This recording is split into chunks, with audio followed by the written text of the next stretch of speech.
있습니다. 예, 그렇습니다. 지난 23일, 24일 주말 이틀 동안 자유한국당 당원 대상 투표가 있었습니다. 자, 투표 참여율 24.6%.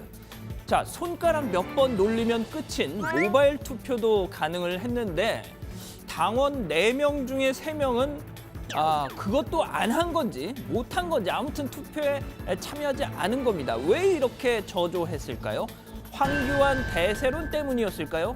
뭐 그럴 수도 있습니다만 2017년 7월 홍준표 대표 당선 때 지금보다 더한 대세론이었습니다. 그때도 투표율이 25.2%로 지금보다 높았단 말이죠.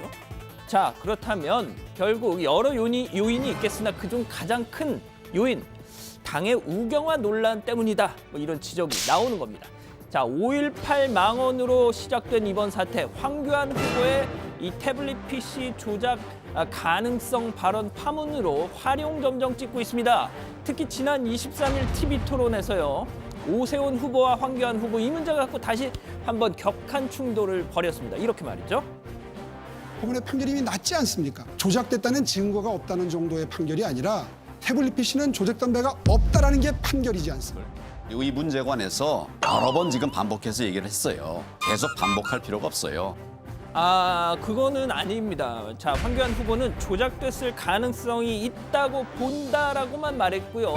도대체 왜 그렇게 생각하는지에 대해서는 아직까지 얘기를 한 적이 없습니다. 자, 아마 오세훈 후보도 그 얘기 왜 그렇게 판단하는지 그 근거 듣고 싶었을 겁니다. 하지만 이날 토론 끝날 때까지도 황 후보 얘기하지 않았습니다. 어제였죠. 오세훈 후보 결국 이렇게까지 진단을 했습니다. 황교안 후보는 이용을 하신 거고 거기에 편승을 했다 저는 그렇게 생각합니다. 거기에 편승을 해서 정치적 실리를 취하는 것은 정치 지도자로서는 결격사유입니다. 그래서 제가 울분을 느낍니다. 자, 들으신 것처럼 지도자로서 결격 사유다, 울분을 느낀다. 오세훈 후보 이런 간담회 끝나고 나서요. 황교안 후보가 어제 SNS에 글 하나 올렸더군요. 이렇게 말이죠.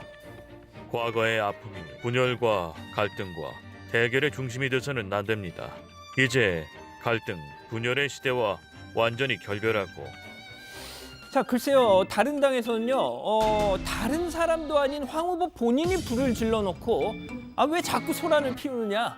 오히려 상대방을 훈계하는 그야말로 유체이탈 화법을 보여주고 있다라는 비판도 하고 있습니다.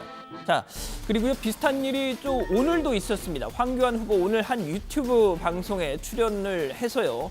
5.18 민주화운동 유공자 명단 공개에 대해서 이거 제대로 한번 살펴볼 필요가 있다라고 했습니다. 첫 입장 표명인데 따지고 보면 김진태 후보와 같은 입장인 거죠. 이렇게요. 명단 안에 5.18에 기여하지 않은 분들도 있다는 문제 제기가 있었습니다. 살펴보는 게 필요할 것 같습니다. 자, 이것도 이 태블릿 PC와 마찬가지로 법원 판단이 이미 내려진 겁니다. 사생활의 비밀과 자유를 침해할 우려가 있어서 이거 공개하면 안 된다라는 게 서울행정법원 판단이었죠.